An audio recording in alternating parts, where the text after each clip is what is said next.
This PSA was brought to you by the Peter G Show. You may have second thoughts after this show. Don't drink the faucet. We're really talented. We should get Oscars. Just pick out a car, for Christ's sake. No, my name is Peter. Yeah, I want. Here's good. Yeah. Madam Perry. I need to get back in the genie bottle. Louis from Pennsylvania, you're on. He likes it.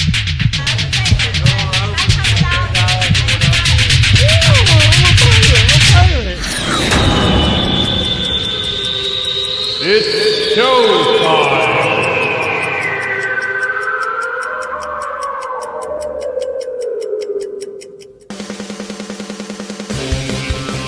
Peter G Show, Peter G Show, divorced dad, single dad, divorced dad, single dad, Peter G Show. That's right, folks. It is Yabba Dabba Doo. It's showtime. Wednesday, right here. How the hell is everybody?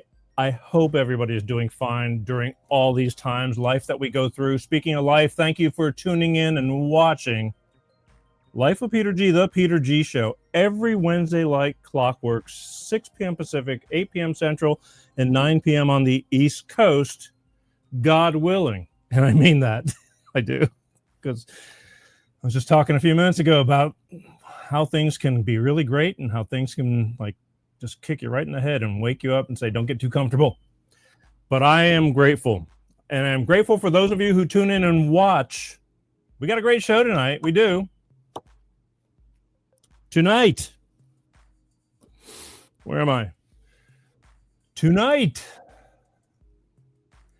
I'm bringing back a guest that I brought on the show about a year ago. I don't think it's quite a year yet. It just happens to be the timing that we're doing this, but I think it's about a year ago. But we were talking for months and months prior to that, probably from the spring. And she called or she kept writing me. She kept finding me on all the different platforms and sending me messages. And it's like, because she saw me interviewing somebody else, and I guess she was a fan of the somebody else. Who was it? Carol, my favorite lesbian. Carol. She's the OG. I have lots of favorites. I mean, I love everybody, but I just brought her on because she was like, in my mind, I just wanted to bring some practicality and some common sense into, onto my show, talking about that world, because the past 4 years have been just, and we're going to talk about it, they were just nuts, shoving, pride down your throat. The Dodgers had to wear rainbows on their friggin' baseball uniforms. And I was like, I don't know. I don't care how much money I make. I fire my ass. I don't mind. I am we're going to talk about it. But either way, so she found me because she's a lesbian and she's married, and she's another one of the ones that are like common sense. We just want to be people. We just have a different sexual preference. Okay, cool. But she kept finding me, and I get a lot of things, and so finally I saw it. I don't read a lot of comments because there's too many sometimes. We're on a gazillion different platforms. And I finally saw her thing, and then they started all showing up once I started looking. But she said, I want to be on your show. And it's like, all right, well, let's talk first. I always have to talk to somebody. I want to know why you want to be on my show. Why me? And finally, I think that was a challenge, just getting to get on the phone, because she had things going on in her life, and, life is busy. But we finally did it. And she talked to me. I said, okay, you know what? All right. Because, again, it takes determination to do anything in life. And she was determined. She kept on, I said, get in touch with me. And she kept up with everything I asked her to do. And I know I'm getting to the point, so bear with me. Because it's more about, again, life with Peter G. We're talking about life and how you get things and how you don't get things. And she kept up with me. And I finally said, she says, I want to be on your show. I'm thinking about starting a podcast and this and that. But I want to talk about the things you were talking about with Carol. And I said, okay, cool, we'll do it. We had a great show that time that was her first. I've done a lot of firsts with people. I mean, people that are doing, really big, and now they're doing really well, but you got to start somewhere. And I needed to start somewhere at times. And so one hand washes the other, as my father used to say. Never forget that saying. And now I told her, I said, if you continue, because again, the whole thought of having a show and all that, it's all fine and dandy. It's just like, who doesn't want to be a rock star, right? Until you start doing it and find out that they don't say 1 in a million for nothing. It's a bitch. And there's a lot of sacrifice. And even still, if you go to school to be a brain surgeon, if you do your classes, you do everything you're supposed to do, you're going to be a brain surgeon. Easy breezy. This kind of work, not so much. There's no guarantee in anything. So it takes a lot of determination and a lot of thick skin. And, you know, I don't blame people if they drop out. I want to quit every day, but I just can't. I can't, because this is me. So she's going to be on our show tonight. Who have I been tagging you along on? Vikki from Voices with Vikki is going to be on this show. Did that take long enough, right? But I had to explain things about life first, because she has hung in there. She's been on doing her podcast for a year now, easily. And we're going to talk to her. I want to know, because I also know that when you start out with an idea, sometimes you got to learn that things don't always go the way you want them to go. I definitely know that. And you have to learn how to alter and adjust and just keep on shifting. And I want to talk to her and see how she's progressed. And she's, again, you know, she was really predominant about talking about the LGBT. And at the time it was Q plus MOUSE. And, you know, how she hated all that shit. And she just wants everybody to just like chill out and be normal. We're going to see what she's doing now. She's going to be on this show in a few minutes coming up after that long introduction. But again, very necessary. Vikki, host of Voices with Vikki, is going to be on this show in a few minutes. And I know it's going to be a lot of fun because she's easy to talk to. And that's it. So stick around. In a few minutes, she'll be up. I want to talk about next week real quick. This has been on my mind. And I just think it's so friggin'... Let's see what we got going on here. A lot of comments coming up already. They must be from her side. Yeah, look, oh, Liz. W. Baha, Liz, we are live. Look at this. She's got fan club already. She's got a fan club. We are live. Voice with Vikki. That's Vikki. We are live. Very good. Good to know. Good to know. Look, you get it. Get it, girl. Do it, lady. Oh, yeah. I like comments. I love comments. The good and the bad. Yep, I even got one over here. Hello, Peter G. Steven, what's up, brother? Thank you for chiming in. I love comments. I'll get to that next week. I've been wanting to talk about this for a long time, because to me, this is and I keep forgetting. Because it's so under the radar. But next week, I think I'm going to talk about Bill Gates. That name ring a bell? Bill Gates, Microsoft Bill Gates. Bill Gates, who's got his hands in everything, putting chemicals into all our foods that we eat now, owns more farmland in the United States than anybody else. Trying to, you know, he's pro depopulation. I mean, who the hell is this evil guy that is dictating, playing God? And I don't think we talk about him enough, and he just skates under the radar. I just found out he's just developed, or he's financed a new development on how to make butter without any products. Like you're eating, you know, how to take plastic and turn it into butter, and it tastes just like butter and all this. I mean, stuff that will kill you. The guy that claims that, we shouldn't be eating meat because of the methane that cows produce. Cows don't fart, people. They don't fart. But he's got you believing this stuff. And I'm going to talk about Bill Gates next week.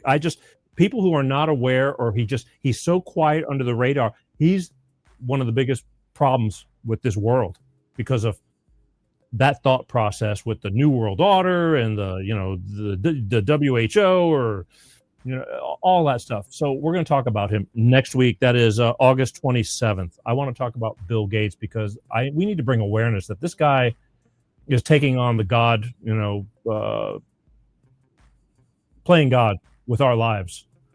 And I think that if you don't know about him, you need to know about him because he's evil. It's a quiet, silent evil that is killing a lot of people. My opinion. Next week, August 27th. I'll talk real quick about last week. Thank you for those who joined me on the 300th live show, celebration show. where we just kind of kicked back and had a little fun. I had fun. I just wanted to do stupid stuff and just breathe a little bit. And we did. I want to thank all the phone callers. Not. Nobody called. Nobody called. Well, you get used to it. I had the emails that say, man, sorry I didn't call. Sorry, I was going to call. I don't know. People get nervous. It's really weird. But what we got going on here? Anyway. Okay, so that's what we're doing. But I just wanted to thank everybody for, last week, because we made it to 300 shows. Actually, it's 400. I think this is the 440th show, because we used to record the shows and then put them up onto YouTube and things like that. And then when I went to live and went to Facebook Live, and then we started multi-streaming and all that, I started finally keeping count. So it was there's actually way more, all kind of topics. This show is all about life, which everything is in life. And I talk about everything. Just saying earlier, I may talk about this show tonight. We've got a lot of people who want to talk about this stuff, but for some people, it's not their cup of tea. And they like, the show I talked about with music, or when I talked about the Lahaina fires. I mean, but they're all important topics. You'll get something out of each one. So please subscribe. YouTube kills me. They take down my shows. They punish me. They're not letting the algorithms to where I get out and be seen. Help me to be seen by just going and hitting the subscribe button. It's free. It'll notify you when the show comes on. If you want to watch the show, you can. And if you miss the live show, you can just see any of the shows on demand. You can watch them whenever you want. There's shorts that come on into Instagrams and TikTok when they're not muting me and pulling down my shows on TikTok. All the shorts there, but we're on Facebook. If you're following on the official Peter G Show Facebook page, hit the like button. Just help me out. Let's build those numbers up, because I'm guilty of it myself. I watch a lot of people and I don't subscribe and follow. People need that. We need that. I know that there's a way bigger audience than what is perceived with the numbers. And I'm okay with that. But until I go to the bean counters and they look at me and they go, what's the numbers look like on your show? And it's like, well, it's kind of complicated. I love you guys, and I appreciate each and every one of you for taking the time. I know it's not easy. Let's see what we got. Here's another one. It's is it Wednesday? Shout out to the Peter G Show. Thank you, brother. There you go. Another faithful viewer. That's what it takes. I know it's not easy. These shows are long. You got to take time out of your life, but it's worth it once you get to understand what's going on. So please do that. All right. What else we got going on? We don't. All right, listen, here's what we got to do. We need to, let me find it. I need to hear from my good friends over at Clean Star Products with their money-saving fuel additive DX1 driver, and then we're going to bring Voices with Vikki and the whole person in general, Vikki from Voices with Vikki, in just a few minutes. But first, we're going to hear from my good friends over at Clean Star Products with their DX1 driver. Let's face it, good stuff. Be back in a minute. Hello, it's Tyrone Thompson here with Clean Star Products, and we're here with William. High-end car service. And we've just serviced his Cadillac Escalade 2024. And we're going to be giving it a go to see what kind of results he'll be getting in his fuel mileage and any performance differences, and be checking with him later. All right. Thank you, William, for participating in our environmental program. We're here with High-End Car Services, my friend William, who's been using DX1 for a small time now. What kind of results have you been getting? Up to 45.1 miles per gallon best results, and the engine has been quieter, and I can definitely feel the power in the engine. I have a diesel. Thank you so much. We're going to keep going with the program and check in with you later. We appreciate you. The Long Life Engine Program with DX1 Driver is the only safe environmental product for your high mileage engine. DX1 is a non-toxic, clean-burning oil that goes into your fuel and your engine oil, providing lubricity for gasoline and diesel engines. You save on average 10% gasoline and 15% diesel fuel consumption. Call now for a price quote and place your order today It's the Long Life Engine program from Clean Star Products and Tyrone Thompson. That's right, folks. Clean Star Products with their money-saving fuel additive DX1 driver. 2 words. It works. Peace. Because it gives you peace. Peace of mind knowing that your motor's going to run as best as it can, save you money in fuel, repairs, more lubricity. Let's face it, everything runs better when it's slicked up, lubed up, less friction, all the above, you know. And again, it's really simple. One of these little bottles like this. This services a 4-door, your average 4-door sedan right here. You pour this into a clean oil change. When you get your oil change, pour this bottle in, last the whole oil change right there. This was that 5,000 miles, 10 if you own a Mercedes or whatever. And then every time you fill up your tank, you pour one of these little bottles in, okay? And if you have a pickup truck or SUV, a bigger vehicle, the bottle is just a little bit bigger than this because the fuel tank size is bigger, the engine is bigger, all the above. I drive a V8, so I need the bigger bottle because Bentley only makes V8s and V12s. Now, I don't own a Bentley, but I was just saying that because I can. Either way, you pour it in, it works. But again, you don't believe me, what you need to do is call them. They're easy. Go to www.cleanstarproducts. Look, I'll put the number right up there for you, right there, 310-200-8931. You got questions, they will answer your questions personally. They have a product that works, and they're proud of it. And here's the kicker, because if you do call them and ask them, and should you decide to order, you got to mention that you saw it on the Peter G Show, all right? And plus, there's all kinds of information on the website. It tells you everything. But you mentioned you saw it on the Peter G Show. They will send you 5 bottles for the price of 4. 5 for the price of 4. A deal's a deal. And let me tell you why this is a great starter kit. Because you get 5 bottles for the price of 4 by mentioning that you saw it on the Peter G Show. 1 goes into the oil change, and that gives you 4 full tanks of fuel. And you will notice the difference by the time you go through those 4 full tanks. I noticed the difference probably within my 3rd tank. And then for maintenance, all you do is pour one of these in. You can do it weekly or every tank that you need or every other fuel tank. Anything is better than nothing. Good food, good body. That's the only way I can really explain it. Because if you take care of your car, you're not going to break down as much. Cars are expensive. Freaking hate. I used to be into it. Fancy this and fancy that. I don't care anymore because I hate spending money on something that it's a constant loser. But you got to have a car. And you want to keep your car running good because you don't want to keep it in the repair shop. This is one way how to do it. Again, it's just like eating clean, all right? Call them. Ask them questions. And if you order, mention that you saw it on the Peter G Show. I'm telling you, can't go wrong. It's nothing but up from here, all right? That's it. All right. Let's take a sip. How's everybody doing? I see. Let me check things real quick here. Let's see. Wednesday shout out. Oh, wait. I got another one. The Gulf Pensacola in the house. I love Pensacola. Thanks, brother. Pensacola in the house. It's a good place. A lot of fun there.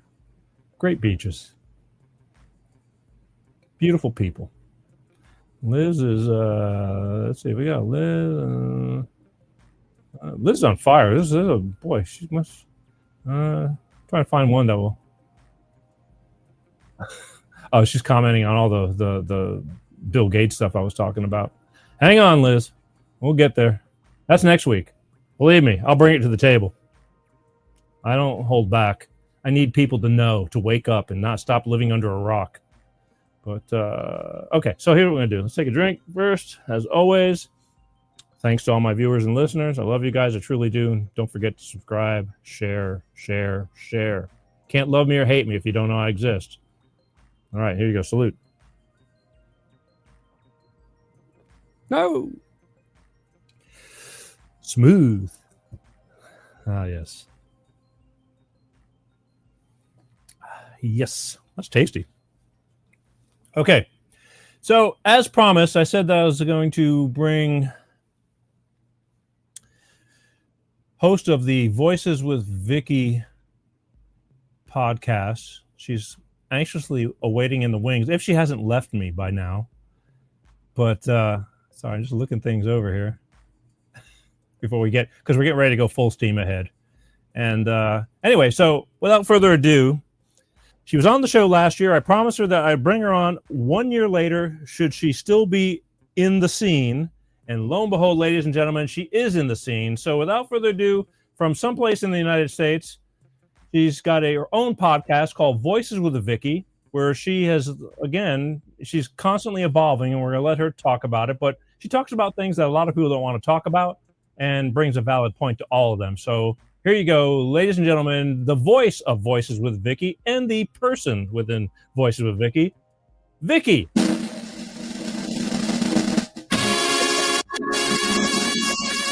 Ta-da! Yay, you want some hand claps?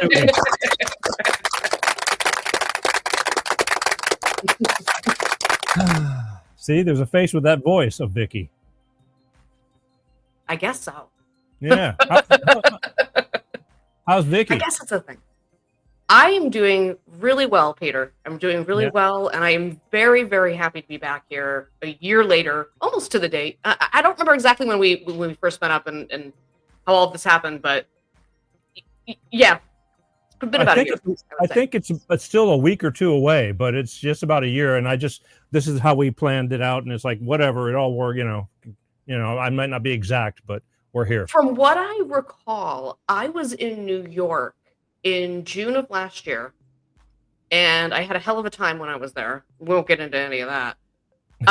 And you had called me from when I was in the airport, and you were like, yeah, I want to do the show, and can we do it during Pride Month? Because I had mentioned Pride Month and the shit show it was going to be. And so I'm kind of thinking it might have been June, but I might be wrong. I don't know. I've forgotten now. So I have to go look it up again. I literally go to bed at night, think of something, and get up out of bed, because if I don't do it right then and there, I'm going to wake up in the morning and just completely forget what I think about.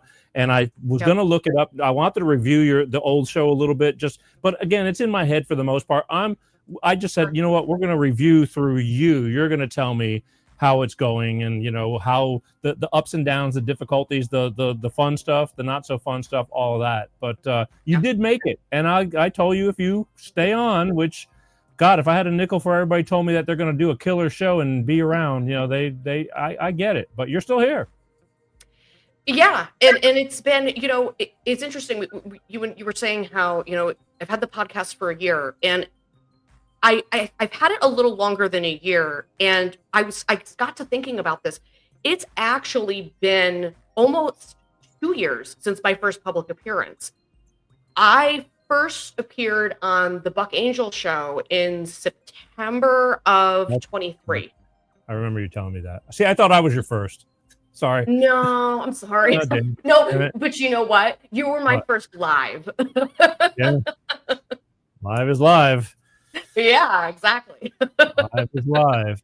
I mean, live is a little different. Live is a little more grueling. Well, yeah, whatever happens. I mean, like I said, but the thing is, you started out, and we talked about, like, even after the show, we had conversations about what you need to kind of do, or this and that to get, because it's kind of a process, and it's ever changing as well. So, and you've hung in there. Yeah, no, I have, and it's one of those things that I had thought about doing for a long time, and I just didn't have either the right headspace for it at the time, or whatever was going on in my life, I pushed it aside. And there was something about when I moved cross country that changed my mind about a lot of things. And I thought, you know what, this is my opportunity. And I had been a fan of Buck Angel for a long time, and several others too. And there was something that he said on one of his shows that spoke to me. And I reached out to him 2 years ago and said, because he was doing all kinds of interviews with all kinds of different people. And I thought, oh, wow, that is so cool. He interviews everyday people about LGBT topics. And boy, do I have a lot to say about that. So I emailed him. He got back to me.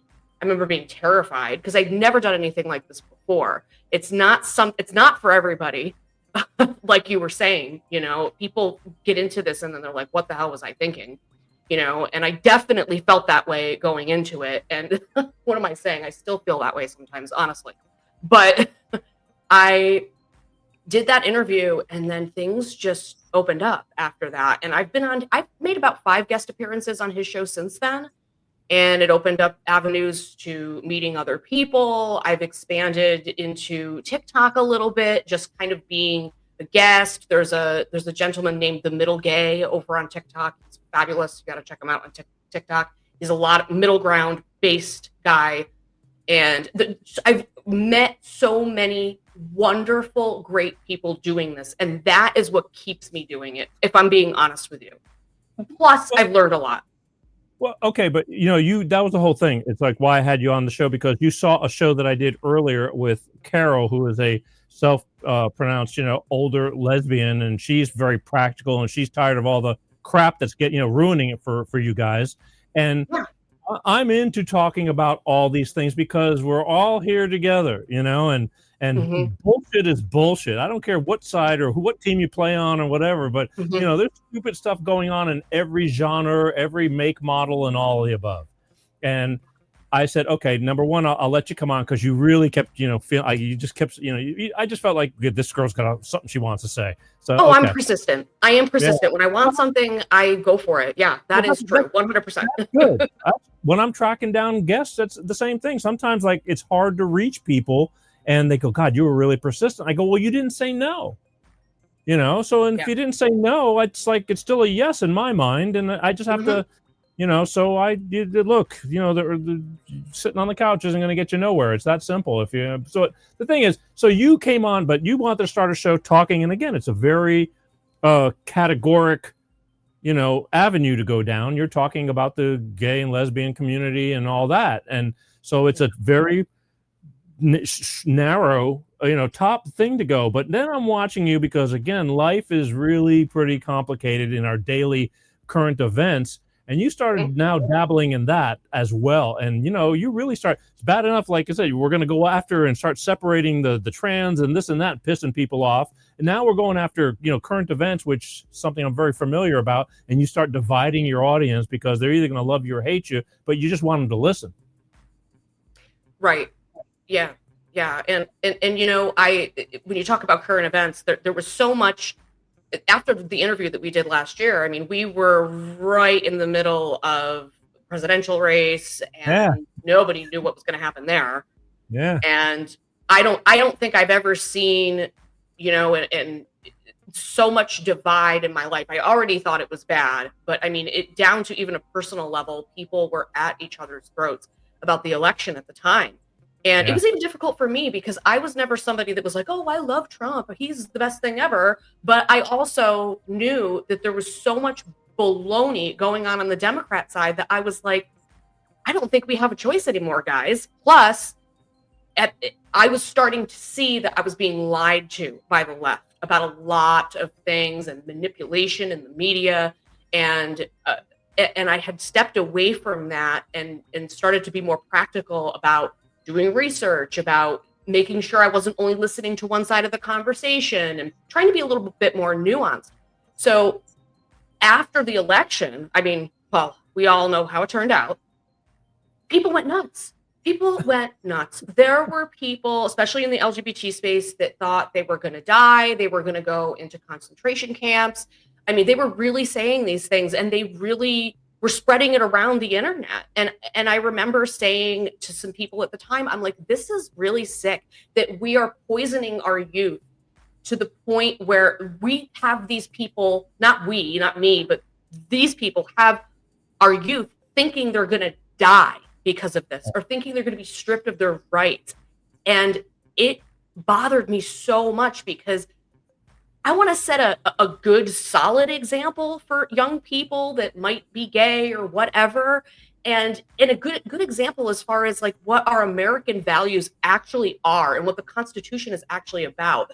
So it came full circle for me, and I've just never been prouder either to be an American. I'm like, you know what? Maybe, I don't love everything Trump does, but you know what? I like to stick to being logical, rational, knowing, and believing in our constitutional rights, and that, things are going to pan out okay. It's going to be okay. Even if something bad happens, there's always a way back because this is America, Look, if anything, I just say at least he gets up and does something. and it's not just all Yeah. talk, whether you agree or disagree. Even yesterday, he's like talking to all the foreign leaders that were sitting there in front of his desk, that came for Zelensky and all that. And the thing was, those people got up after the meeting was over. He says, okay, we'll talk about this within the next few months. And he looked at them and he says, next few months? He says, tonight. People are dying tonight. See, so that's what I like. And again, but when you're brainwashed, and I never believed in brainwashing, but I never thought the media would be. That's why it's so hard to turn people around, because we learn to trust the television, and it's been a slow mind, altering psyop that I never would have believed exists, but it exists. And this is where we're at. And you got people, I mean, the chaos and let's go back a little bit. Last year, we were taught, because again, the gay pride thing was just being shoved down everybody's throats. We gotta have gay pride flags at the White House. We gotta have them in every school. I mean, all of a sudden now, everything is like silent and peaceful. I mean, how do you explain it? And it's like, not that I think we still need pride on some level? Sure, why not? The problem with it is that it's not what it was. It used to be just about marching for rights and having a weekend of celebration, It's turned into an entire month. And it's not about the LGB anymore. Everything is about gender identity, gender ideology, the queer community, which I hate that word. I think it's a slur. I don't know how it got introduced into the community as a normalized thing to say, but it did at some point. And that's a whole other, rabbit hole we can go down. And I think that what's happened is that they finally took it too far. I mean, during the Biden administration, they had, people taking off their tops on the White House lawn. I know. And it was like, what are you people thinking? Like, this is how you want to be. This is what represents us. This is how you want to be remembered. Like, no wonder people think that we're all psycho and crazy, because you're all acting psycho and crazy. So it really, I think if anything, when Trump came out on day one and said, guess what, guys, there's only two sexes, that was probably the best thing that could have happened. I mean, hey, if you're offended by that, oh well, but it's just the truth, man, Like, we just gotta live with it. Well, again, I just, everybody was buckling to the pressure of it's just like when the him, her, him, he, ha, and all the pronouns came in. Yes. All of a sudden, I'm looking on my LinkedIn pages, and everybody's putting these pronouns on there because they wanted to go with the flow to be, to make it to where it's like all good. I'm going, this is stupid. This is really friggin' stupid. And I mean, and all of a sudden now things are like, I just said earlier, the Dodgers had to wear rainbows on their uniforms, and it's just not necessary. It's like you can be whatever you want to be, but now when you're right, the queer or whatever, it's just like punk rock. It's like you got your rock and rollers, and then you got punk rock, the people that have to stand out, out of protest or whatever you want to call it, activists, so to speak, to shove it down people's throats, and it's just not necessary. It ruins it. You got the calm people, the people are just great musicians, and they just play great music, and that's what it's all about. But then you got the other ones that, demand that you pay attention because, they're going to shove it in your face. But it got so quiet now. Daddy came home and took office, and he's, everybody's like, we're going to be in jail. He's going to kill us all, and this and that. It's like, who thinks this crap up and believes it?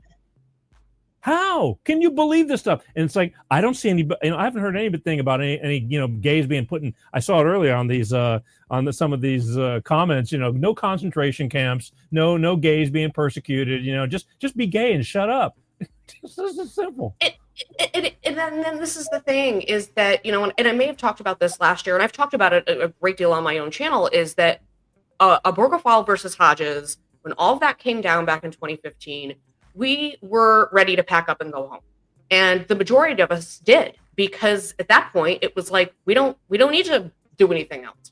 We achieved the one thing that we really, really wanted, plus all the other rights with workplace rights, things about hospitalization, things about adoption rights. Like we had it all, right? So we went home, but there were a lot of other people standing in the wings that wanted to infiltrate after that, and sort of glob on to the community as a whole. And they did, and they hijacked it. And it went right into the queer theory stuff, right into the gender ideology stuff. They did it in such a way that it snuck up a lot on the LGBT people. And, we were still riding the wave, I think, being like, yes, we did it. We achieved the rights we wanted. This is great. And then right behind us was this other group that said, oh, no, but what about us? We have to keep fighting. And we said, oh, well, what do you mean? And they said, no, they're after the trans community now. And, everybody in the LGBT community knows somebody that's a transsexual, right? They're in every city, but it's a rare thing, but they're there. And I think everybody thought, well, geez, if they're doing that to them, we don't want what happened to us to happen to them too. So we all jumped on board, I think, initially thinking it was for some good cause, but then it just got totally out of control. And I can't speak for everybody. I think there were people that knew from the jump that the gender ideology, self-ID thing was bad, and that was the slippery slope. Some like to say that it is same-sex marriage that was the slippery slope, but usually people that say that are on the right side of things, and they don't understand the full scope of what a marriage equality was even about, because they weren't in that fight. So they like to sit there and say, oh, it's all because of same-sex marriage. But I'm like, no. You only know part of the story. And the real danger is the queer theory stuff. And that's where it got crazy. So I think it's, you're like kind of sticking up because it's like a cousin of yours, and and it's a misunderstood cousin, and it's like, well, we kind of need to stick up for them because they're kind of, we're family. It's kind of in the same bloodline, so to speak. I mean, genre. And then you find out your cousin's just retarded, and there ain't no way, and this is just like, what did I do? I just got myself into a big old mess, sticking up for somebody who's just unstick-upable. They refuse to be. You can be trans, but you can't be. But you just need to be a normal trans if you can, decipher the difference. It's like you just don't have to be blatantly, calling everybody. If you don't like me, then you got a problem. Not everybody likes everybody. It's just the way it is. But we can all get along. I don't, but it was just, when we were talking last year, it was again, everything was just so Bud Light, and they're all these corporations caving. And I'm going, who's putting the pressure on these people and, to say, like, we got to do this, or we got to hire, and DEI and all this kind of crap. Yeah, and that's crumbled fairly quickly. I mean, the Bud Light thing really did it. And I'll be honest with you, at the time when the Dylan Mulvaney thing happened, I didn't realize just how bad that actually was. And I didn't really understand who Dylan Mulvaney was either. I think a lot of people assume a lot of things about trans, right? And what happened was they came up with a new model called the affirmation model, gender affirming care. And so if you say you're trans, then you're trans. Well, what does that do?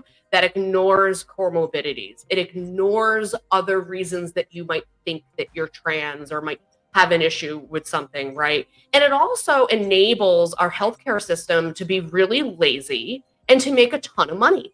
So they put all these people on a conveyor belt and said, oh, you think you're trans? Here's your hormones. Oh, you think you're trans? And I'm not even kidding. It's not an exaggeration. It actually happened. And not only did they do that with people that were 18 plus, but then they started looking towards the kids. And that's when people started to say, whoa. Yeah. They did it with the Jazz Jennings things on national television, by the way. And they said, oh, we're not transing kids. Oh, it's just an anomaly. Oh, it's not happening. And then they changed it to, oh, it's happening, but it's only happening a little. And then they changed it to, it's happening, F off, it's none of your business, save the trans kids. And that by then everybody was like, what do you mean? How can you take a prepubescent child and say that they're trans, or that they know that they're trans when they haven't even hit puberty? They don't have any life experience. They don't know anything about the world, and they change their mind about things daily. taking away parental rights. I mean, you're looking for an ass whooping. You're going to tell me, you're going to tell what's best for your kid. When a kid, you can tell them blue is the best color in the world. And tomorrow you can tell them, you know what, green is the best color in the world. And they're going to believe it. They're kids. Adults are believing all this bullshit, let alone children. Right. And there are even detransitioners that were full-grown adults that fell into this ideology and were convinced that they were trans, either because they were a lesbian, so then they thought, oh, I must be trans because I like women, I'm actually a man inside. Like, you can be very easily convinced of it, and especially with how rabid that community is. If you so much as say for a second, like, oh, I think I might be trans, oh, well, then you probably are, and then they yank you in. But as much as they yank you in, they are the first ones. When you say you don't think you are anymore, you have your doubts, or you say you're going to detransition, they push you out and they shut the door and they ridicule you, they shame you, they dehumanize you. It's actually become very cult-like in nature what's happened with that area of the community, which many people have severed themselves completely from it. So it's become LGB and transsexuals. And there's a difference between transsexuals and trans ideology, transgender stuff, and the more experience I gained in talking to people about this subject, interviewing people about it, researching it, I realized that there were a lot of other things going on, disingenuous, insidious, horrible things that were not trans at all, but they were calling it trans, which has hurt actual transsexual people, which pisses me off because they do exist on some level. There are some out there. I mean, my friend Buck Angel is one of them. He's lived that way for over 30 years. He's a biological woman. But they've turned this into a circus. And it's devastating, actually, to watch. And it's hurt a lot of people. It's kind of like business, there's some way, there's a reason behind everything, but they sold it so well, as they've sold so much bullshit over these past 10 years.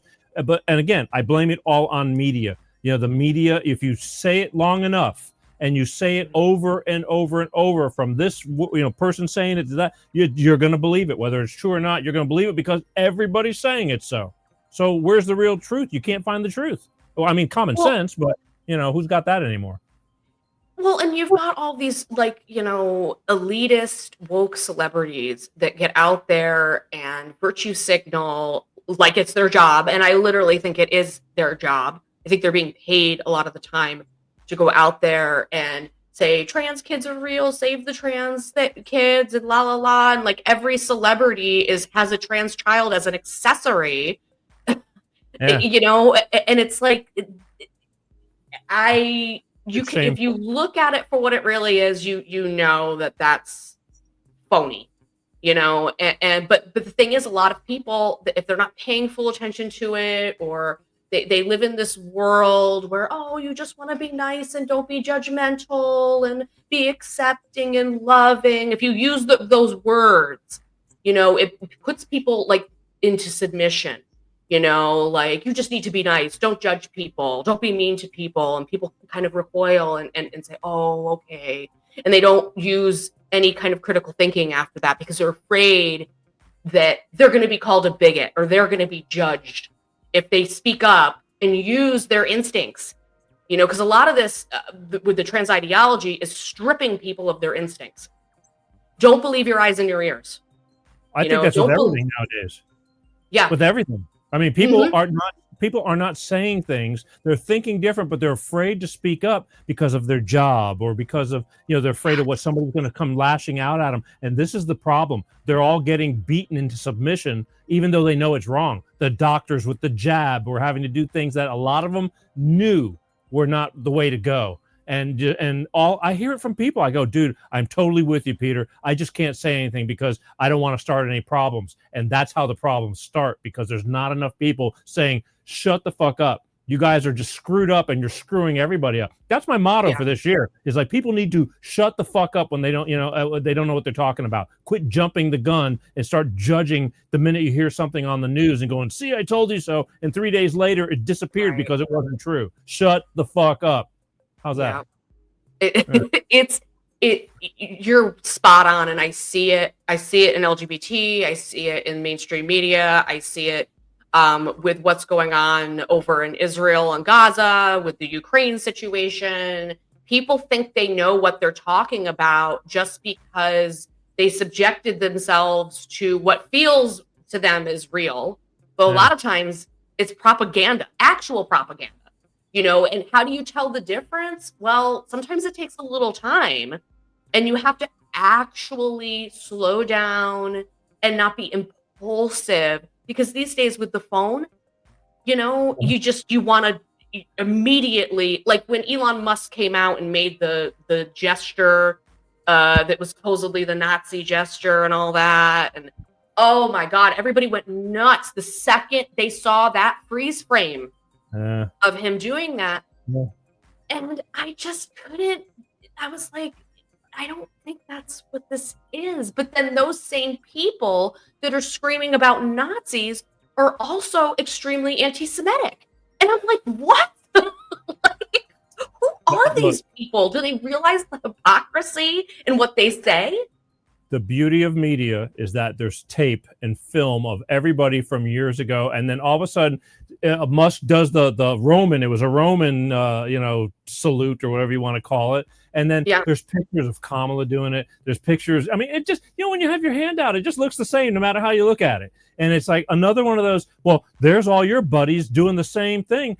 Once again, shut the fuck up. It's just stupid. And these are a lot of people that I see and know and love, and I just want to shake them. It's like, you need to take a big breath and chill the fuck out, because they're doing this to you and it's working, and nobody will believe that they're being brainwashed, because if they knew they were being brainwashed, they wouldn't be brainwashed. And I'm not saying everything I say is correct, and I tell everybody on my show, I'm just playing videos and things to point out to you that things are not what they seem. Take the information I give you and use it to your advantage, but most people won't take the time. They're just too busy. Headline reader and move on and bitch and complain about everything. Yeah, and it's like, I've been wrong about things. I've been wrong about a lot. And it's things that I, 10 years ago, thought for sure that, I was 100% spot on about. You know what I'm saying? Like, there's always something that you look back and you say, oh, geez, I can't believe I thought that, or I can't believe I bought into that situation or whatever. But not everybody is so willing to put their swords down.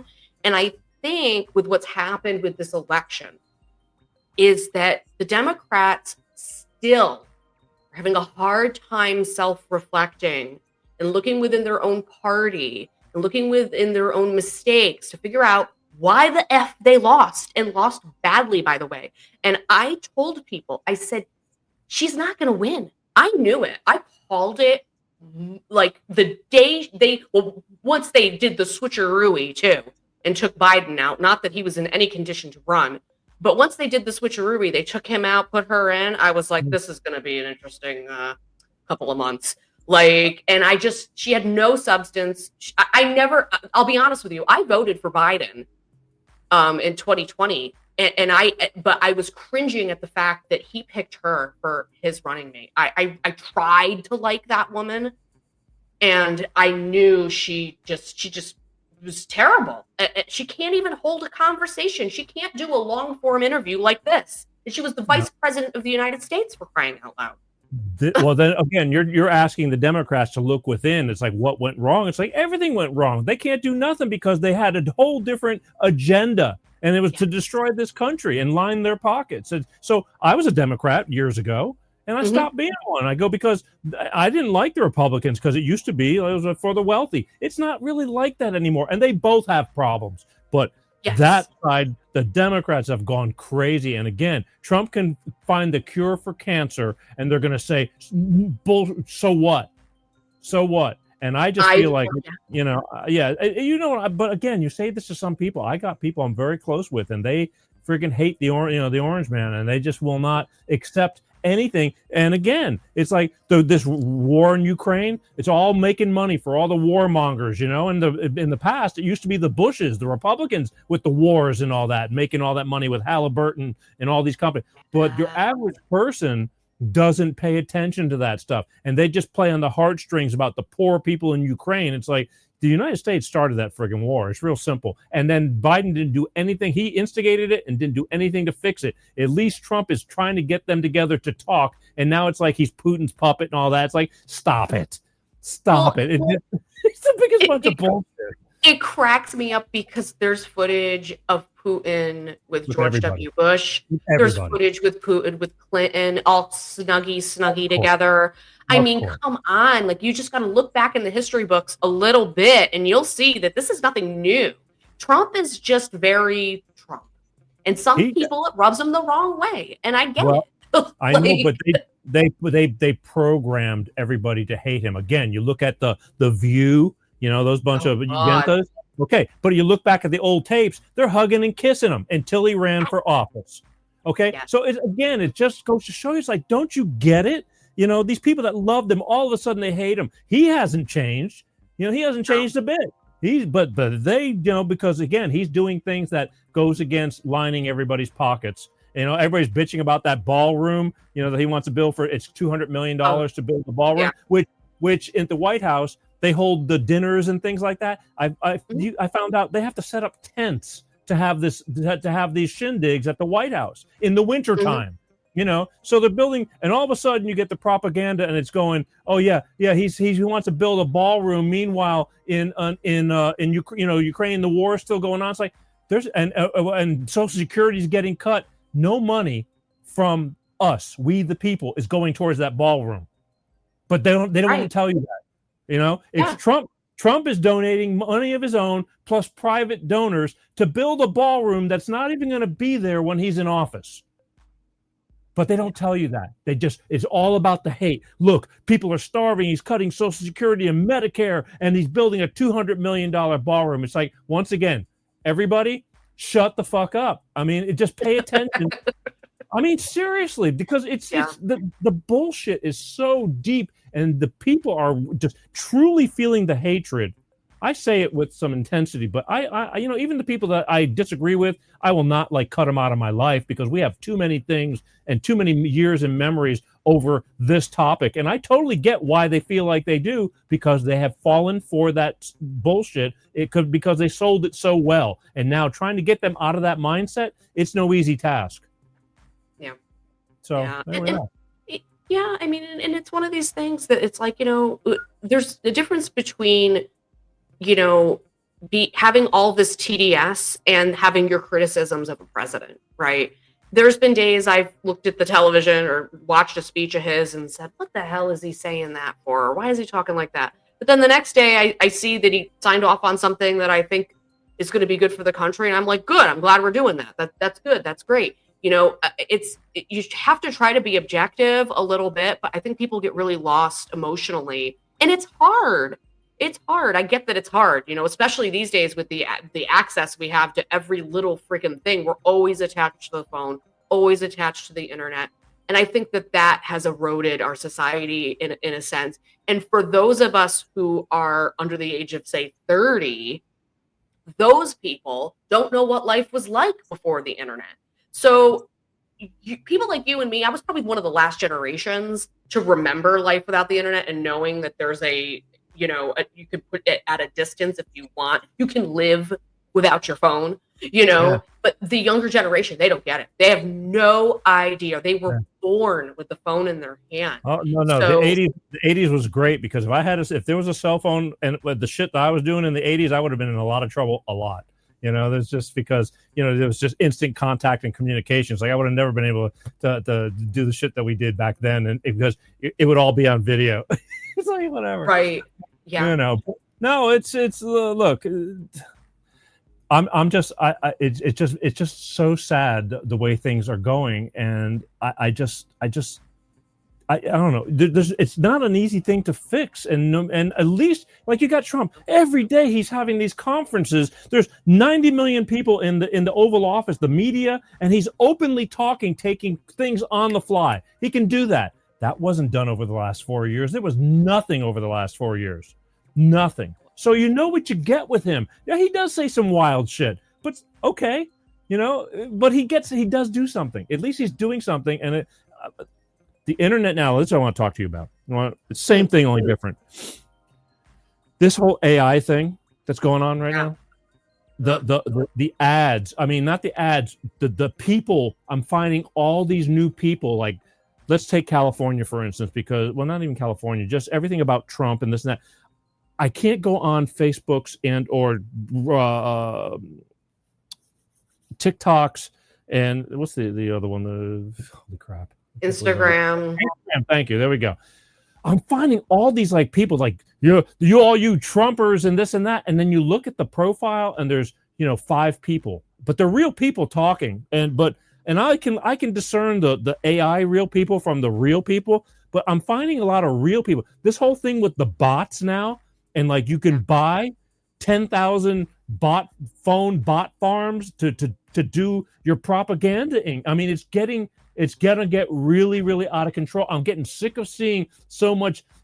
They're doing head bashing. They're just pounding, negative thoughts about everything, and it's certain people going at it to try and destroy everything. But I mean, it's just grown, and this is going to be a big problem right now because they are just flooding the internet with negativity and all that, and it's all with this AI bot farm shit that I'm finding out now. Like even you or I can go and buy, if I want to raise the level of this show, I can buy, the bot farm for rent one, and then you put up whatever you want to put up, and it's just going to flood everything. And this is where we're at. It's going to get bad before it gets better.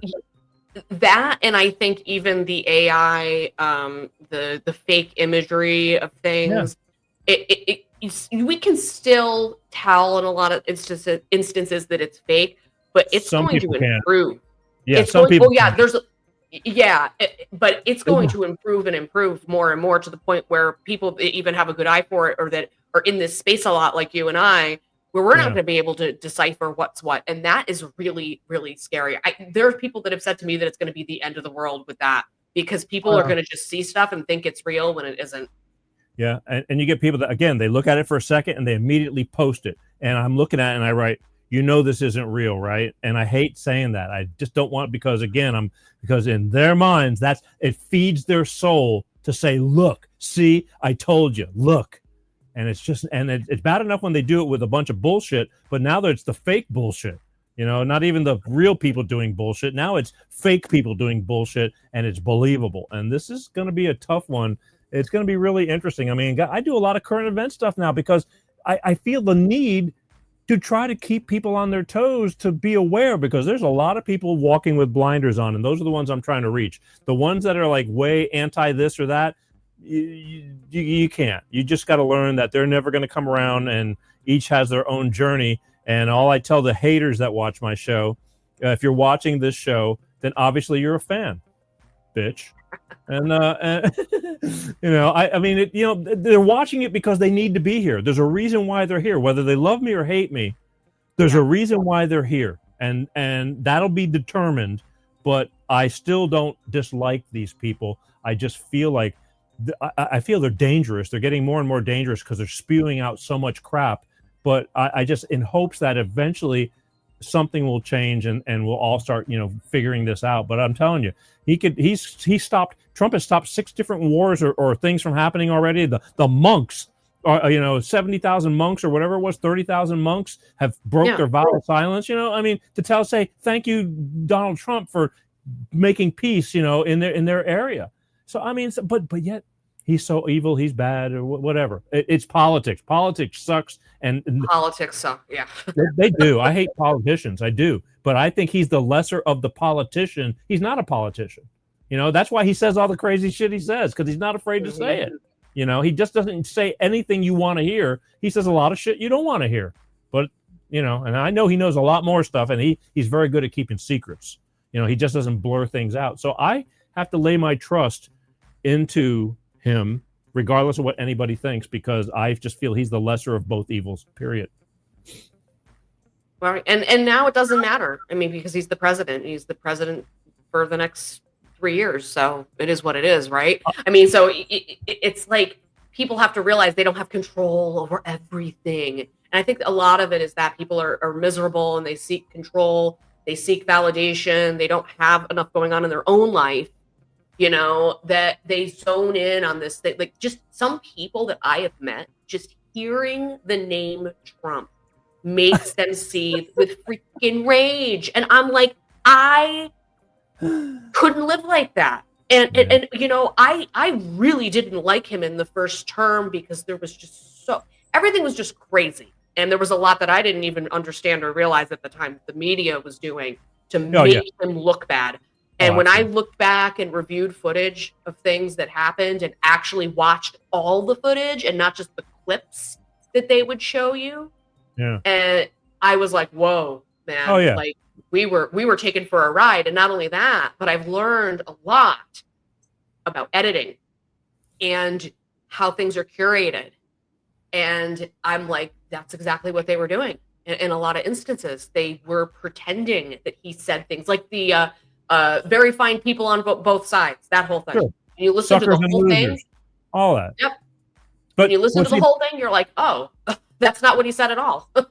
I know, but here's the saddest part. I would see Biden time and time again come up and say the same shit, verifying that he said it the way in the negative way. And I'm going, this is a president of the United States feeding bullshit to people. I mean, that's Obama did it. Obama did it on the campaign. He's smooth. I couldn't believe it. I was like, I can't believe that this guy, and he was chastising like certain black voters that didn't feel comfortable voting for Kamala, telling them what's wrong with you.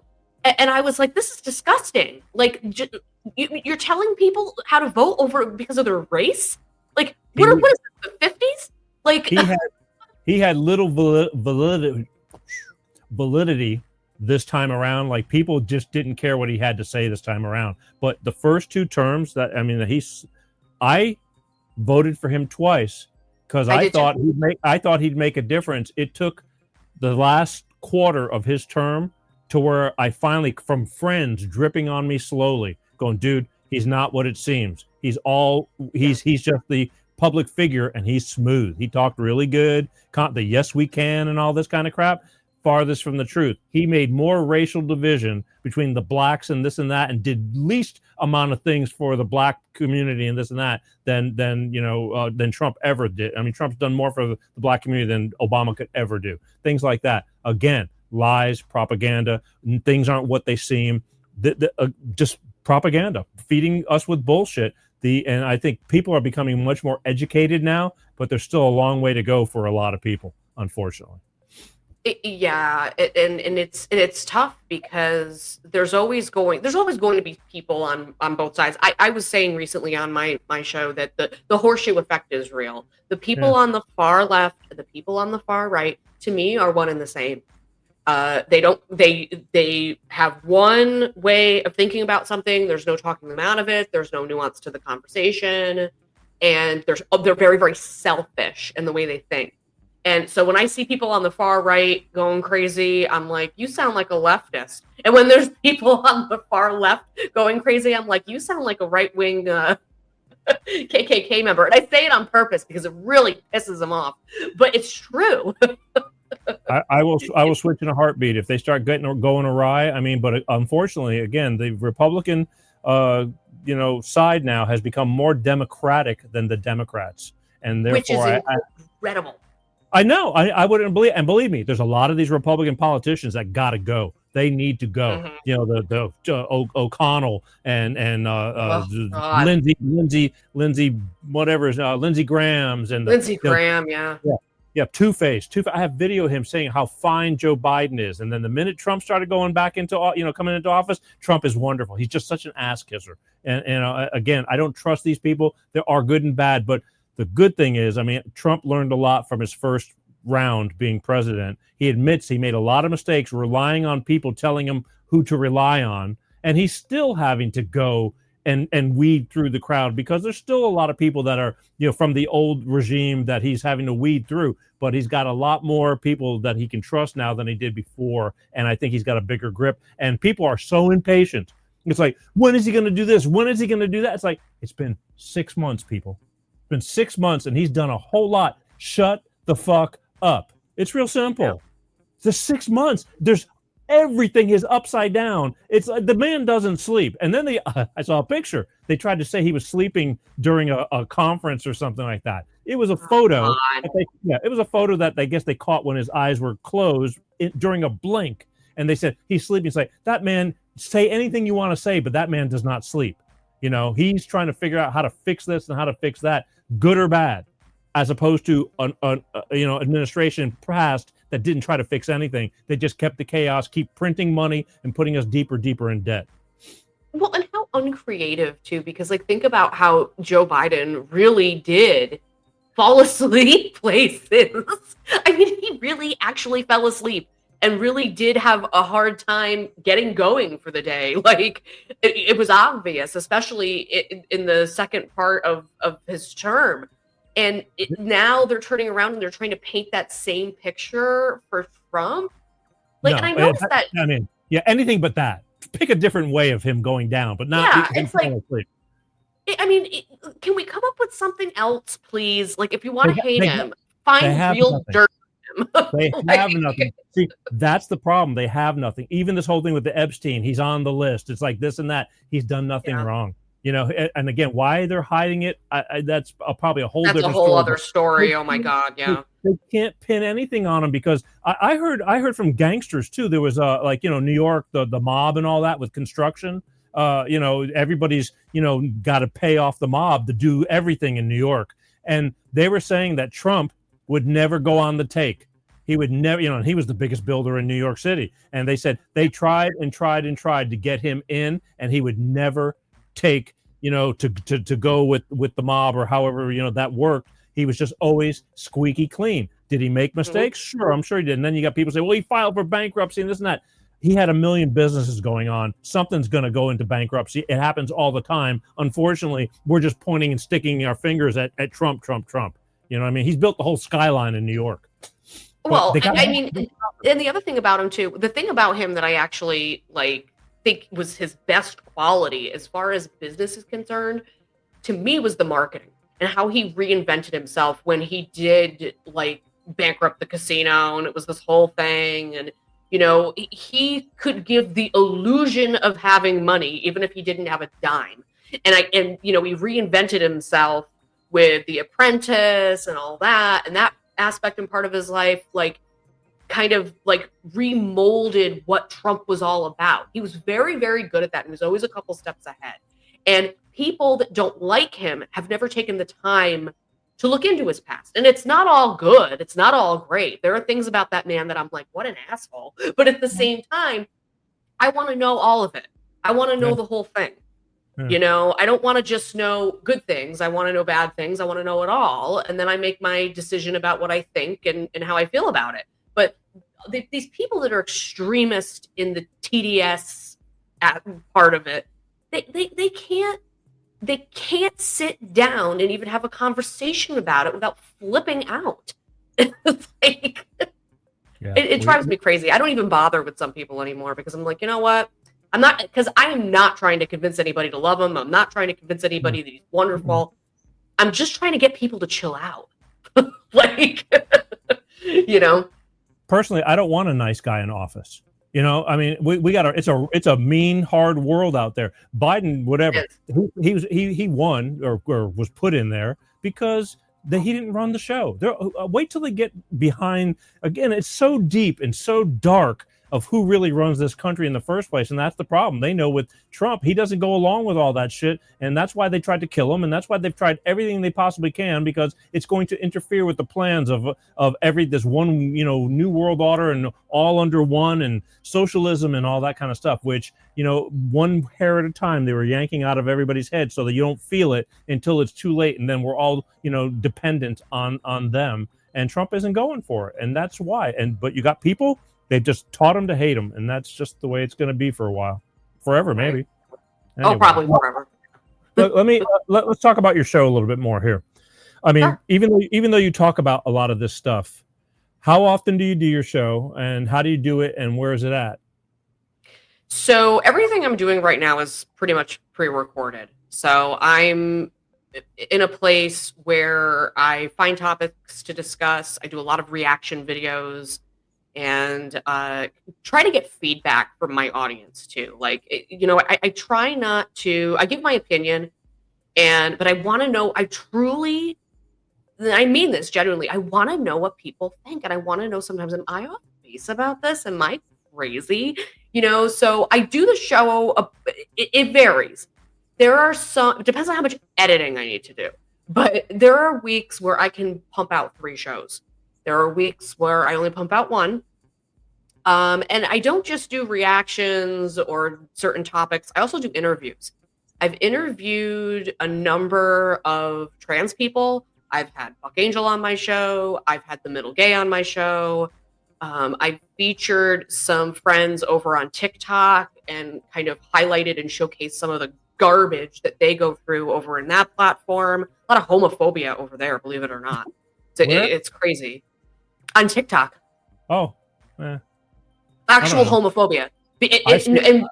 I don't know. I see it, but I don't see anybody bashing them. I watch a lot of videos, because I want to see what's going on. But I never noticed the homophobia. Go ahead. It's subtle. It's sort of it's this whole idea that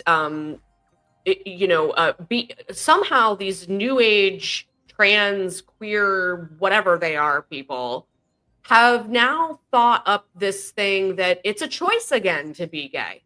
It's a preference. And people that are the OGs of the LGB are like, are you freaking kidding me right now? Like, after everything we went through to deal with this, you're turning around and saying it's a choice. And the reason they're saying it's a choice is because gender ideology and sexual and your sexual orientation are at odds. They clash. They can't get along, because in order for that ideology to be real, it kind of has to override sexual orientation. They put gender identity in front of sexual orientation now. So you appear very homophobic in the way you speak, in the way you talk. And that is allowed to go on, believe it or not, over in TikTok. They love that over there. They think that's great. I don't know why, but it flies. It's crazy. So I do a lot of that. I've actually interviewed a couple of detransitioners. Like I said, I had Buck Angel on my show. I finally got him to come over to my side, which was really cool to do. And so I'm kind of, I want to expand even more in terms of, talking about just whatever sometimes. All this stuff is so freaking heavy. And I think even some of my viewers are like, oh, God, we have to do this again. As far as just some of the stuff that I find on the internet that I'm like, where do you see this crap? So do you have a certain schedule, or you just release them whenever you want to release them? I release them whenever I can. So it's sometime during the week, usually Monday, Tuesday, Wednesday. I have gotten to a habit of doing Friday nights. A release then. On the weekends, I'm usually just releasing shorts, just kind of from the week, things that, just the reels or the clips from different shows I did during the week. So how I long for that type of freedom. It's like, just do it when you want, put it out, and people are still paying attention. I want to say one thing. Your crowd, whoever's tuned into you tonight, and is watching up from your channel, because we're simulcasting right now, for those of you who don't know, I want to congratulate you, because all these comments are all from your side of the fence. In the beginning, there's a few people of mine saying hello, but I told you, I have the greatest lurkers. Pay attention, Peter G Show fans that I love very much, but look at all these people commenting, and they're all, from Vikki's side, just, taking part of the conversation. Good and bad, funny, sad, whatever you want to call it. But I mean, there's a ton of friggin' comments all here, and there's a lot of people from the same, but they're taking part of it. So congratulations. I'm sure they probably do that on your show as well, right? They do. And I've noticed that a lot of the people that people came from different platforms, and a lot of what I did, especially in the beginning when I was first starting to grow the channel, is I started to network with other channels, and I would get on their show and talk to them. So some of them came from Buck Angel, some of them came from this Bohemian gal, Rogan Smith. She's wonderful person, has a great channel, fantastic human being too, might I add. And Jessica Gill from Jubilee. So I've kind of networked a lot and casted a net. The Panic Button, that's another one. Really great show. And so I've just met so many great people, and it's attracted a lot of great people to the show. And I think what people want to see these days is they don't want to see fake stuff. They want to see real people having real talk. And they don't want the charades. They don't want the BS. And I think that's why people like you are successful too, because you don't give anybody any BS. You say it how it is and what you think. And if you don't like it, well, you're not beholden to the show. Go someplace else, So true, but they're entitled to their opinion too, and I appreciate them for at least watching and then telling me they don't like it. But the one advantage of the live thing is you managed to get people to take time out of their lives tonight and watch basically this show with you on it, on your page, and they're commenting and took the time out of their lives. So I think that's, I applaud you and the people that you draw on, that they give a shit enough to watch you, to watch me, talk to you, and hopefully giving them something that is, satisfying to them as of, doing what we do. Basically, I mean, that means a lot. That really does. It speaks loudly. I mean, you're a year into this, and again, I have a whole different kind of crowd. I started out doing nothing but phone calls, wanting people from Facebook to talk about their troubles, because they tell about it on Facebook all day long. Prayers for my mother, my papa's dying, surgery for somebody. And I just said, just call in on the show. Let's just talk about it, because you need to let it out. You're holding it in. That's why they say it all on Facebook. They just want to be heard. And I was doing really good like that. And then I started shifting gears with guests and this and that. And I got away from the phones. And now trying to get the phone back to where people will call in, I think that ship has sailed, but who knows? I'll just keep on trying every once in a while. But I mean, this is what we do. But you've been doing it for a year. I'm really proud of you. This is what I want to ask you. So now that this takes up more time in your life, how's your marriage doing? Oh goodness. So things are going really well. And Lisa's really busy too with her job and with her stuff. And so what's great though is that she goes out to work and I'm home most of the time. I have another gig that I do outside of this. And so after I'm done with that is when I make time to do this. So I get the recording done, the shooting done, the interviews done, and then it's just down to editing time. So if we're sitting in front of the TV or something, or if we're having some downtime just hanging out at the house, that's when I'll do the editing, things like that. And but I haven't, she's been so supportive. That sign behind me there that says Voices with Vikki, she gave me that. Yeah, but that was in the beginning. I just wanted to know now, once it's all settled in, because let's face it, this takes a lot of time. It does. Yeah. A lot of time. She's very happy for me. Good. And she is fully on board with it. We've talked about even having her come on the show for a guest appearance at some point too. So, it's becoming kind of a little family business. So we collab about it sometimes and talk about it and what should I do? And she's given me a lot of ideas and, so it's been good. It's been good overall. And it's not always perfect. It's not always easy. There's times where she's like, really? Like tonight, really? So it's just kind of working out those kinks and finding the balance. That's it. And Liz just chimed and says, we must meet her. There you go. We must meet her. Well, the only reason I want to ask is because, again, I know how much time this takes. I'm literally the guy who gets out of bed and I used to hear it. It's like, do you have to? It's like, now it's like, whatever. And, we're going to go do this. It's like, I can't, I got to do this. And they go, it's just boring, Peter, work. But I love what I do. And I want to take this so much further. And to me, it's just like getting a record deal. Until you have that that deal with, you know, the greatest songs that people want to hear. You just got to keep writing those songs, and it may take 10 years, it could take forever or never.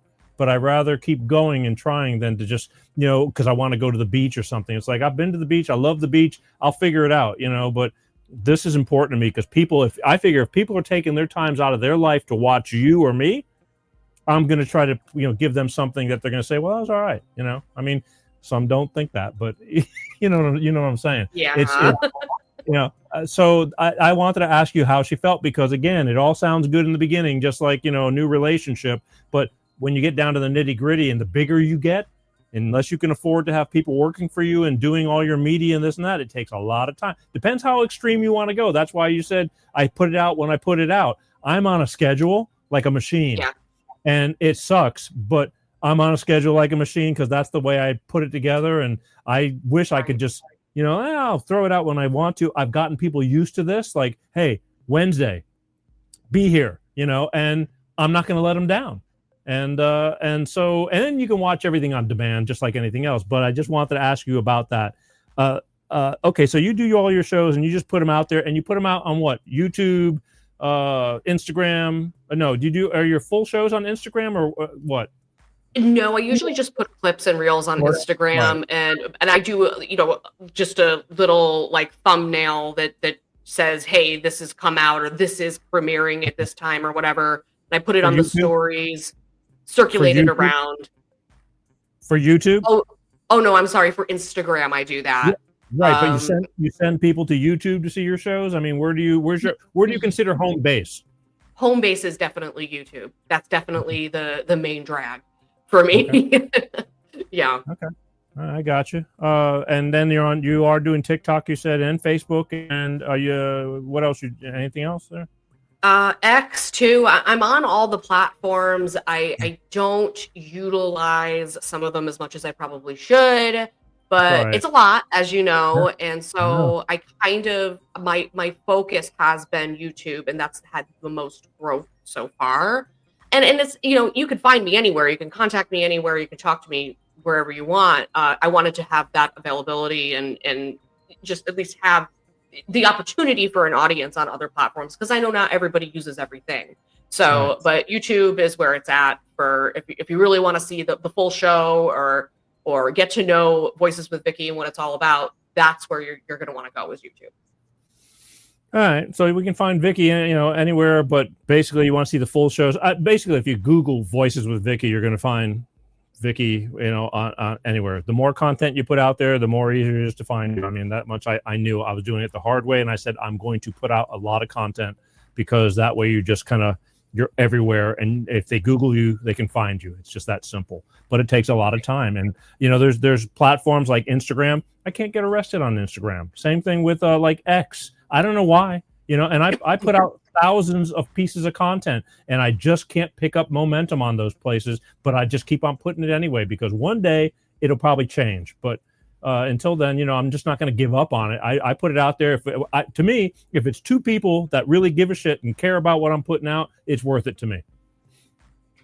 So. Instagram's tough. There's like a weird shadow ban thing going on with me too. I got so far, and then the numbers just keep going boop boop boop boop boop boop. Like it's strange. I don't know why I can't break into that algorithm more, but I probably have to try something different. They're all strange. I mean, they all have changed a lot too, and they continually keep changing as to what is cool and who is accepted and who is not accepted. And I don't pay to play, and I'm not going to pay to play. I mean, I've always been like that. When I was growing in the Los Angeles, you know, music scene, all these bands playing the Whiskey and the Roxy and all that, you sell tickets and you're paying to play. It's like, I never went for that shit. It's like, if I can't play and get paid to play over there because you want me there, it's like, I don't need to be there, you know. And it's just that same thing going on with me now. I guess I grew up on that mentality. Either I'm worth it to you or I'm not, and that's it. I want. This came to me. Hang on. Oh boy. Yeah, this is for you. I'm going to give you what I feel might be a major advantage and or tip for you.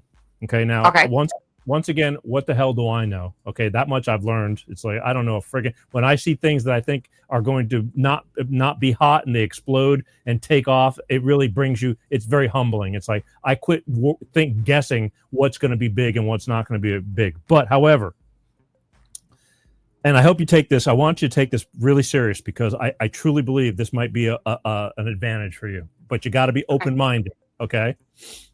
Okay. You ready? Yeah. Okay. Rosie O'Donnell. Oh God.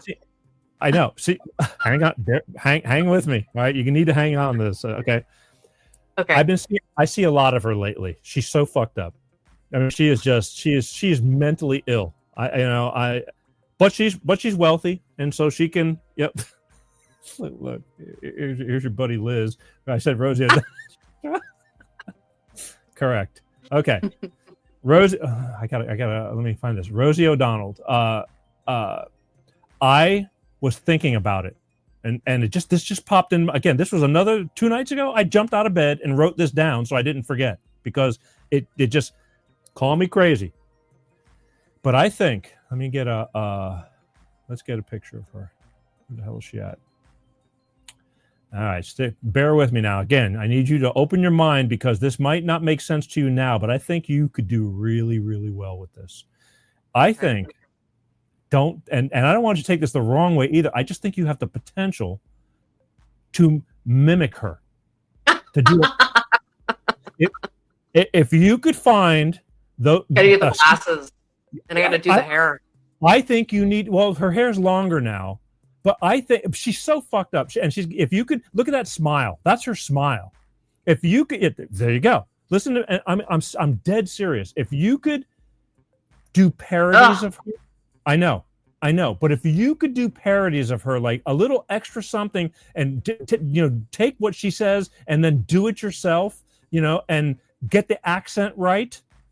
And I think she's from New York too. I could get. Yeah, she's got the thing back there where she talks like that. Yeah, and you got to watch it. And she's with this illness. I'm listening to her. And it's like, oh my God. And she says, I was losing my mind. And if you could parody her, because I just think there's enough of you that could almost like, if you do it correctly, you'd be very convincing. I mean, as a younger, but that doesn't even. I'm not saying you even look like her, but I just have this feeling like your tone of voice. And if you put the glasses on and do the body language and all that, I think you could probably really explode at least for and bring in more people just from that alone. But it may take you might be right. Yeah, just let it simmer. I'm not saying you have to accept what I'm saying, but I think of weird shit that works because you see these people the one that did the Kamala Harris parody, and things she was hilarious. Of course she was. And I think that Rosie is the perfect topic because she's so friggin' nuts. And I just thought crazy. About it. I think your voice, more than anything, I'm not saying your voice is like hers, but it is kind of like hers in a younger version. And I think with the round glasses, and if you made the facial expressions and you worked on it enough on watching her and talking about the same shit she's talking about, you'd be great. But what do I know? She is... Gosh, the misery I have to subject myself to.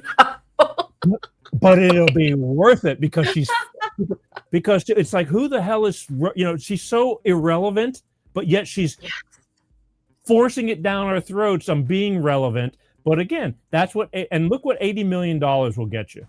I mean, even she can have a better looking girlfriend. That's what 80 million, she's worth about 80 million, which I would, she's very, very lucky. That's all I can say. She looks all right in that picture, but that's probably from 2022, I think. Whatever. It's just her mental status is what makes her so ugly. Makes her look so awful. Yeah. Oh my God. She's deranged. She hates the orange man. She moved to Ireland and now she wants to be accepted in Ireland, and they don't even give a shit either. She did some play or something just recently. I've just been watching her and it popped into my head. I go, I think if you worked at it, whether you put your baseball cap on or just the glasses, you could do this. And just dropping that seed in you, because it may be a gimmick, but it's entertainment. and that would draw your crowd. And I just think you could do it. I think you got it in you. I'm going to put that in my back pocket and think about it. Yeah. Don't wait too long, because she's going to go away eventually. It could be 2 years from now. It could be 2 months from now. But I would start watching her, even though it's kind of hard to watch, and just go practice in the mirror and find those glasses. You got to find those round glasses. Yeah. You could find reading glasses like that, and take the whatever, and take the, for at the 99-cent store or the Dollar Tree or whatever. But do something very similar to that, and just get her mouth down and her cracked smile and the faces she makes when she's talking about this shit. I think you could pull it off, but again, call me crazy. What do I know?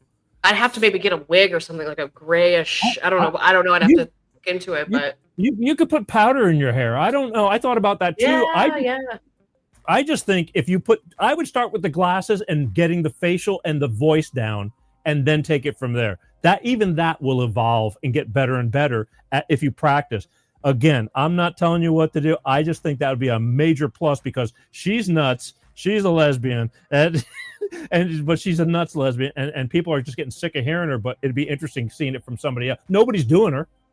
And it used to be that, like, she was, like, I don't know, back in the League of Their Own days, she was pretty cool. She was hanging out with Madonna. Like, what the hell?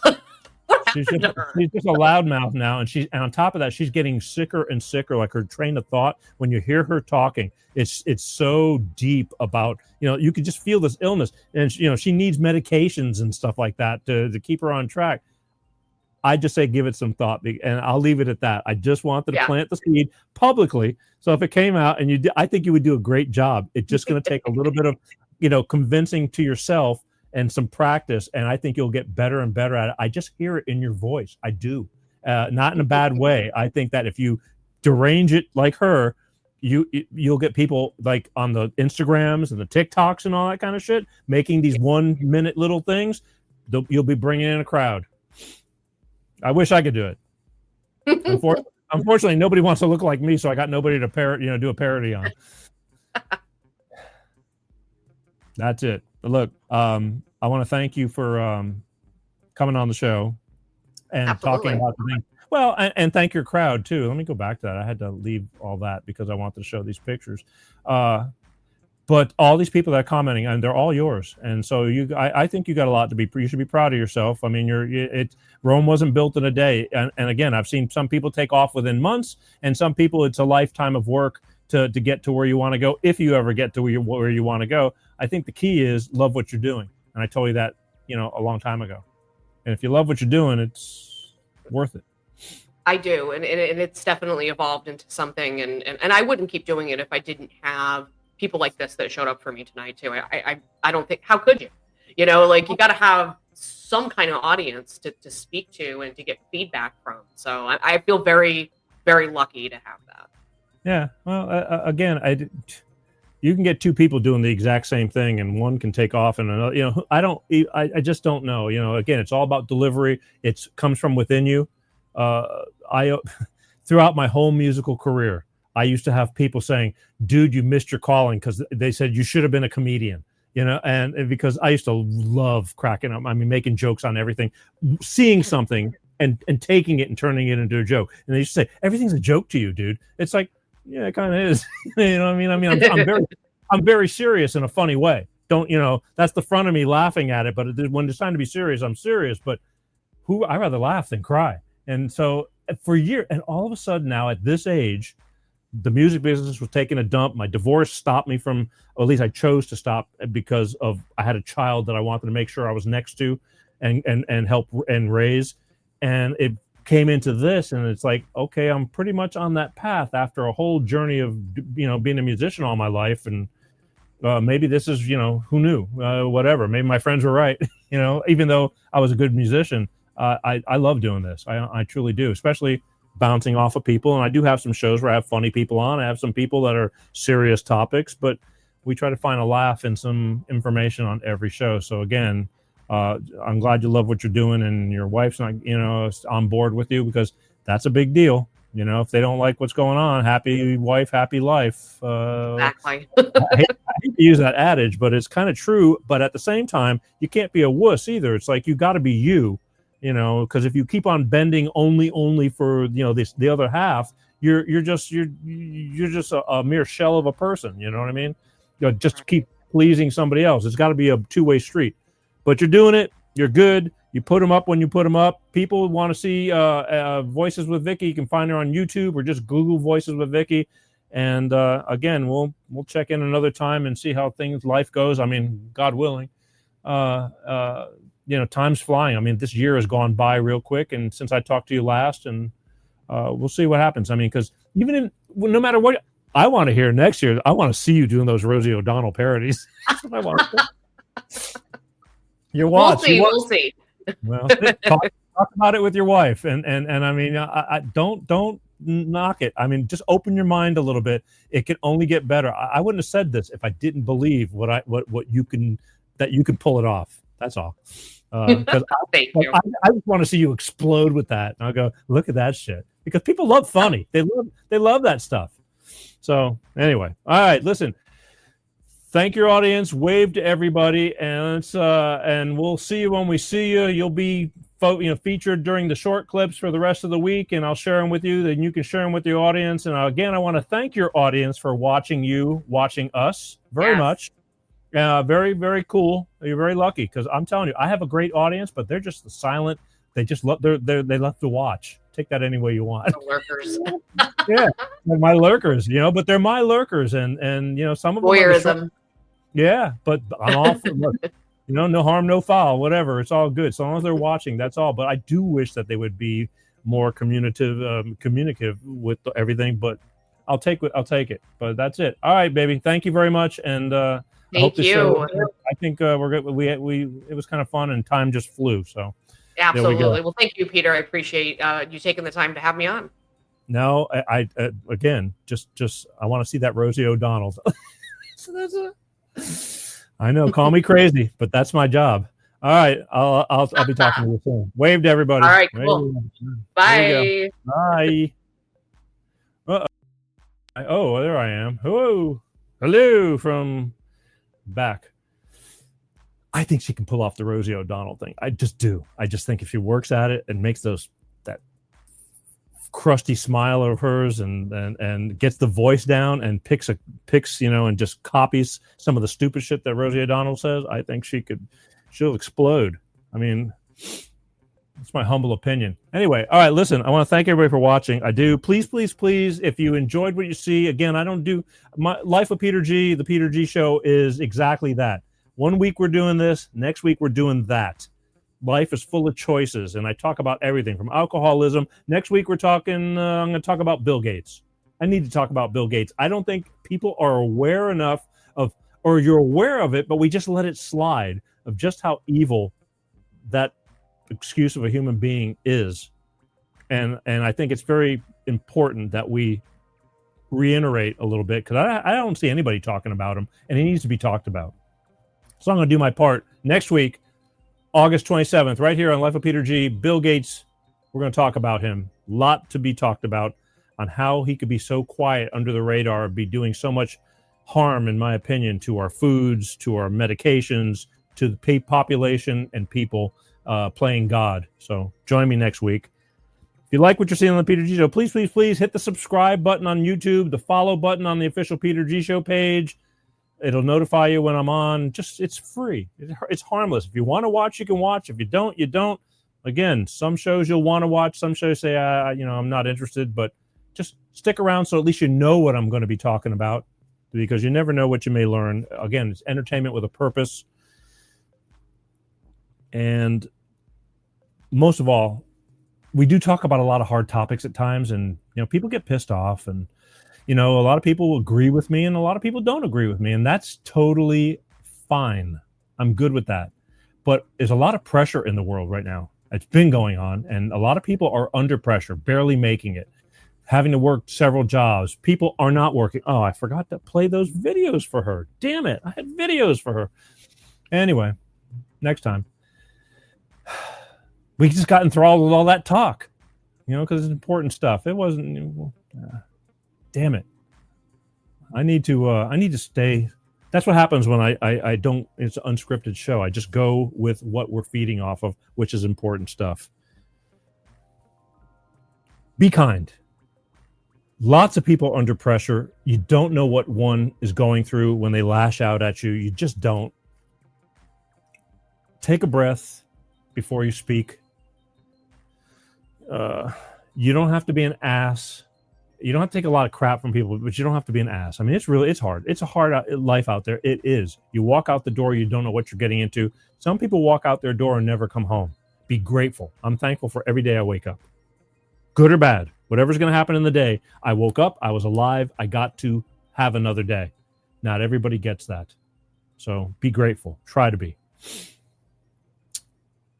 Don't forget, we're here every Wednesday. Life of Peter G, The Peter G Show, every Wednesday, like clockwork, 6 p.m. Pacific, 8 p.m. Central, 9 p.m. on the East Coast. And if you miss the shows, if you miss a show, it's really simple. Just watch it on demand. A lot of people love to watch my shows live, but you can catch all the shows on YouTube live, on the live part of YouTube, not on the video part, but the live part of YouTube. You can catch them on demand anytime you want. And what we got here? Oops. Let's see. Holly Hagan, thank you. Let's see. Oh, look. Hi, Holly. Thank you. And what else we got here? Thank you, everyone. That's from Vikki. Vikki says, thank you, everyone. And I wish I could have gotten to a lot of these comments, but there's the middle gay too, right? She talked about him. He's watching. Hey, middle gay. Hey. See? Simple. Hey. Just simple hey. Now we just heyed back. Hey. Let's see. And thank you, Peter. I wish I could have gotten to a lot of these because they were all really good comments, There really wasn't any hate in here tonight. That was nice. And I think the hate is not even hate. I think some people just like to push buttons. But all really great. So be proud of yourselves. Uh-oh. Now I got to figure out where that one is. Be proud of yourselves. Where is that? Oh, I just saw it. There we go. Be proud of yourselves. Life is short. All right? Enjoy it. And that's it. We'll see you next week when we talk about Bill Gates. Join me because I may bring up some things you may want to hear or may not. Up to you. But I'm going to bring it out anyway, all right? Be cool. Enjoy your week. I love you guys. And peace out. Peter G Show, Peter G Show, divorced dad, single